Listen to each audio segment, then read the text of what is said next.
This is the kind of stuff that you can create with Quickshell when it comes to your status bar, right? As you can see, a very simple dynamic island style pill over here. But before I get deeper into that, I'm going to be honest with you about my first experience with Quickshell. I hated it. I genuinely thought about giving up and then going back to Waybar. Nothing made sense. The documentation assumed I already knew QML. Just reading the documentation gave me a migraine. In fact, let's show you the documentation so you can see what I'm talking about, right? Let's go to quickshell.org so you can see exactly what I mean by reading the docs is going to give you a migraine. So let's go to documentation, and then you see these are the types. Yeah, already over here, if you're not somebody who's used to coding or programming, you're going to see all this and then wonder what the heck is this, and then why is there so much stuff going on over here. And that's just the types, by the way. You have even more types under Quick. Okay, these are all Quick types, which this is how long the list is, by the way. Yeah, literally so many. And then let's see, Quickshell examples, that's fine. That's like just examples you can use in order to get started. Let's just see the introduction, okay? Quite a lot of stuff that you're going to have to understand on your own without anybody explaining it for you, right? I didn't just try it once and then give up, by the way. Every now and then I visited the docs to sit down and learn, but I just could not get it for the life of me. And then somewhere around attempt 9 of reading the wiki and reading dots and then trying to make sense of something that's like freaking ancient scripture, something clicked. And once it clicked, I had one of those rare moments in Rising where a tool stops fighting you and then actually starts feeling like an extension of your imagination. Well, now, Quickshell is the most fun that I have had customizing a desktop in years, especially when it comes to animations, because this is exactly the domain where Quickshell absolutely leaves every other tool in the dust. So let me tell you the honest truth about Quickshell. It's hard, right? The learning curve is brutal, and it's completely worth it. What's going on, everyone? I'm Sane. I have been writing Hyprland for about 4 years now. Been writing for 5 years in total, if you consider all the other window managers and desktop environments. I have taught lots and lots of people how to customize Hyprland, as well as learn how to make custom theme switchers like the one that you're seeing right over here. And today, in this video, I want to talk about my experience with Quickshell on Hyprland. It's not a tutorial, but a very much needed perspective.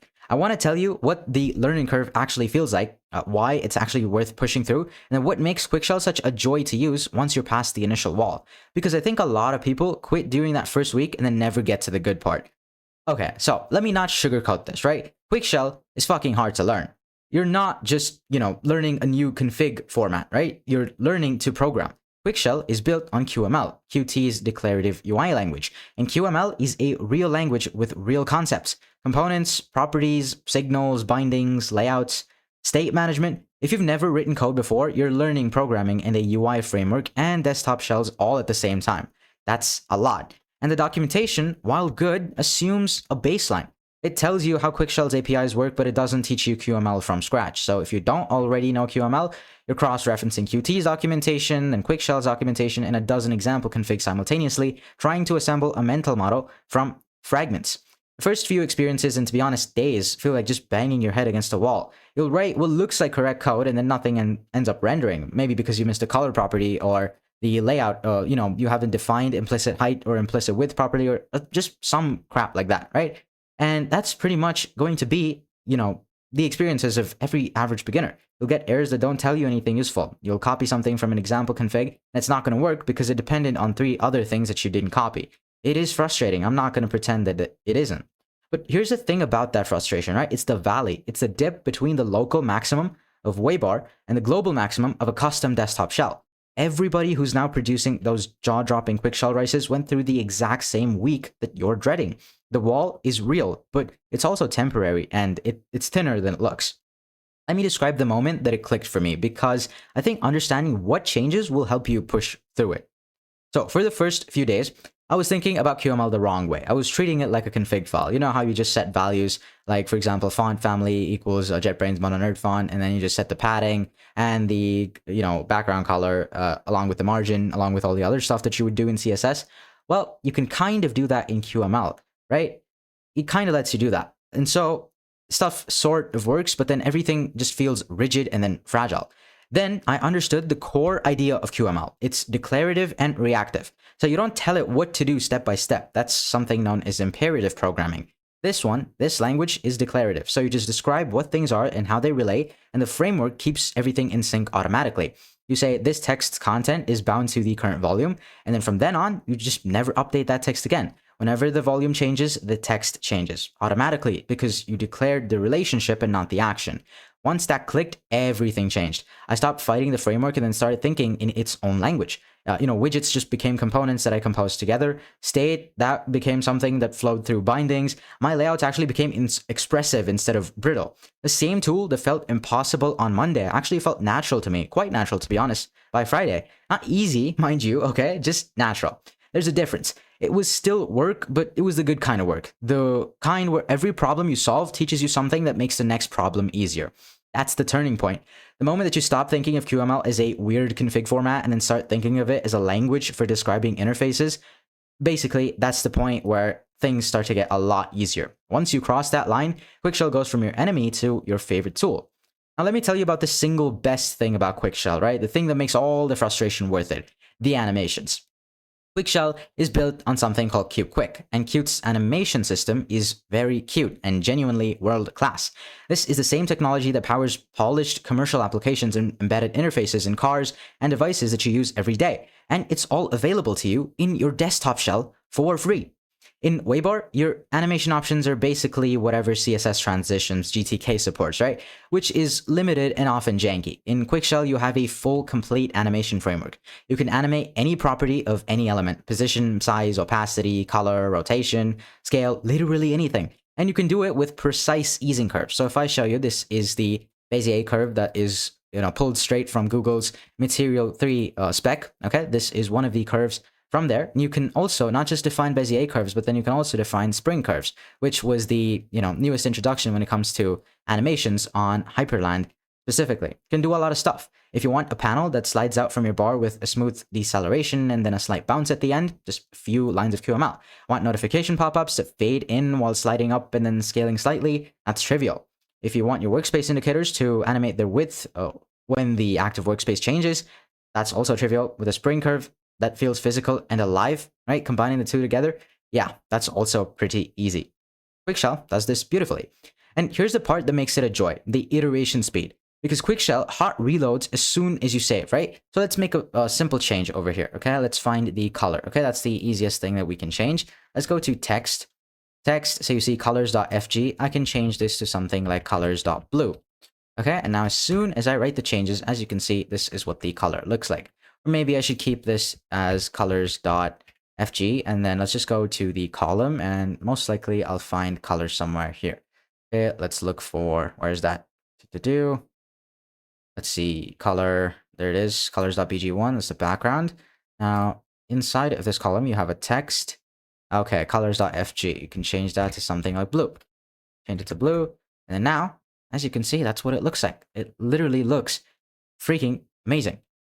And it's very simple to do as well, right? You just have to make the change, and then immediately you see the change being reflected instantly. You don't have to, do the same thing that you used to do in AGS, where you have to close the AGS window, just AGS quit, and then restart it using a script. There's no need for that extra step, and iterating is just made that much faster, which is also part of what makes using Quickshell such a joy. So tuning animations becomes this fast, satisfying feedback loop. You tweak a value, watch it, tweak it again, watch it again, until the motion feels exactly right. It's the closest thing to sculpting that exists in racing. You're shaping motion in real time. This is why the setups using Quickshell look so much more polished than traditional races. It's not that they're prettier, okay? They are, right? It's that they move better as well. The animations have weight, character, intention, and the motion design is something that you simply cannot achieve with Waybar, that specific motion design. And CSS transitions. It's a different league entirely. Now, before you jump into Quickshell, I want to be real with you, right? The people who succeed with it are the ones who already have solid fundamentals. They understand layout, color, spacing, and basic scripting before they ever touch QML. That's the foundation Hyper Accelerator gives you. Master the fundamentals first, and the jump to Quickshell becomes a climb instead of a wall. If you want, you can go ahead, click the first link in the description right now, and check out the program. There is also where I teach you to make custom theme switchers like this one, so that you can basically change the entirety of your theme, of your setup, basically, without having to go into each specific application settings and then changing everything manually one by one.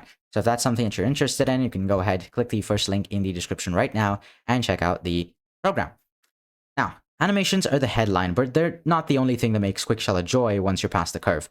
The unified architecture is genuinely satisfying to work with. So your entire desktop, bar, launcher, notifications, OSD, lock screen, control center lives in one project, one language, and one design system. When you want your notification pop-ups to match your bar, you don't theme two separate applications. They share the same components, right? Same color definitions, the same styling, so you change a color in one place and it propagates everywhere.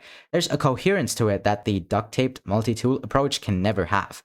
Not that the duct taping approach is bad per se, okay? It still works, but then it's just not as seamless, naturally. And the live reload deserves another mention because it changes the entire feel of the work. In most racing, there's friction between making a change and then seeing it. Edit config, save, reload command, and then you wait, look, so on and so forth. With Quickshell, you save and it's there. That tight loop makes the whole experience feel less like configuring and more like creating. You're in flow. You're iterating as fast as you can think. That's rare in any creative tool, and Quickshell nails it. Okay, now, let me be honest about who this is for, because I don't want to send beginners off a cliff, right? If you're brand new to Hyprland, don't start here, because Quickshell is going to crush you. You need to understand the fundamentals first. Learn Waybar, learn CSS, learn basic scripting, build a setup the traditional way. Develop your design eye, right? That's something that you definitely need. Those skills are the foundation that makes Quickshell learnable. Without them, you're trying to learn 5 things at once, and then you'll end up burning out. If you're intermediate, however, and you have some programming experience, even a little, and you're curious about Quickshell, I'd say go for it. But go in with the right expectations, right? Budget a week of frustration before it clicks. Start small, build one widget, don't try to build a full shell on day one. That's a recipe for disaster. You don't want to do that. You want to build up gradually and let the concepts accumulate. So let's say the process would look something like get a single piece of text rendering where you want it, and then a clock, and a workspace indicator, and then you build off of that. If you're advanced and you've already hit Waybar ceiling, you're going to love this. Everything you've been frustrated by, everything you wished for that you wanted to do with Waybar but then couldn't, Quickshell can probably do. Not probably, most likely do. The learning curve will feel like a small price for the freedom on the other side. You'll wonder why you waited, to be honest. Okay, so here's my honest take about after trying out Quickshell as someone who's been writing Hyprland for 4 years. It is the hardest tool in the Hyprland ecosystem to learn. Full stop. If you want easy, stay on Waybar, and that's a completely valid choice. Waybar is great. I've been using it for like the past how long? Years, basically. But if you're willing to push through the wall, if you can survive that first week where nothing makes sense, what's waiting on the other side is the most powerful, most flexible, most genuinely enjoyable desktop customization experience available on Linux right now. The animations alone are worth it, dude, to be honest. The unified architecture, that's worth it as well, but I honestly switched to Quickshell solely because of the animations. Like, take a look at this. I could watch this thing, just stare at it for hours on end without getting bored. That's how good it looks. The live reload flow is worth it as well. That's also worth mentioning. And the feeling of building something that's entirely yours. Let's not even get started on that feeling. It's pretty much the only thing that all of us crave as racers as we're building our setups. From components that you wrote, animated exactly how you want. There's nothing else like it. It's hard, it's frustrating, and it's a joy. All 3 at once. That's Quickshell for you. So if you've been curious about Quickshell but then intimidated by the learning curve, that intimidation is justified, but don't let it stop you. Just know what you're signing up for. Budget the frustration. Start small, push through the first week, and get to the part where it clicks, because that's where the joy lives. If you want to build the fundamentals that make Quickshell click faster, the design sense, the scripting basics, the understanding of how a Quickshell, or rather Hyprland setup fits together, right, you can go ahead, click the first link in the description right now, and check out Hyper Accelerator. I teach you how to make wallpaper switchers like this one as well, which is honestly quite fun and really a necessity to have once you've reached a certain point with your setup. And if you want the full breakdown on whether the jump to a desktop shell is even right for you, you can go watch my video on whether Quickshell is Hyprland's future. Lays out where the whole scene is heading and how to make sure you're not left behind. Good companion to this one. If you liked the video, hit like if you loved it and want to see more like this in your feed. Hit subscribe, and I will see you next time. Stay racing.